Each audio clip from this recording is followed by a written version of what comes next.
মারা যাওয়ার পর আমি নরকে এসেছি 4 মাস হয়ে গেল, কিন্তু এখানকার জায়গা, এখানকার পরিবেশ আমার একদম ভালো লাগছে না। আমি যদি স্বর্গে যেতে পারতাম, কি সুন্দর আমি অপ্সরাদের মতো থাকতাম।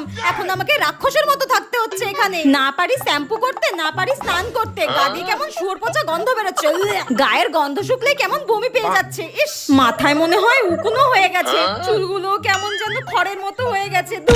আমার বেস্ট ফ্রেন্ড আর আমি তো একই দিনে মরেছিলাম, কিন্তু ও গেল স্বর্গে আর আমি কেন নরকে এলাম? শালার জমরাত সব পাপ যেন আমাকেই করতে দেখেছে। আমি নরকে হাঁটাহাঁটি করছিলাম, তখনই হঠাৎ আমার বেস্ট ফ্রেন্ডকে দেখতে পেলাম আর ওকে জিজ্ঞাসা করলাম, কি রে, তোর তো স্বর্গে যাওয়ার কথা ছিল, তুই নরকে এলি কি করে? আমি তো এতদিন জানতাম তুই স্বর্গে গেছিস। আমার বেস্ট ফ্রেন্ড তখন বলল, না রে, আমি এতদিন নরকেই ছিলাম, নরকের ওই কুয়োতে আমাকে বেঁধে রেখেছিল এতদিন। আমার বেস্ট ফ্রেন্ডের এই কথা শুনে তো আমি ভীষণ খুশি হয়ে গেলাম আর হাসতে হাসতে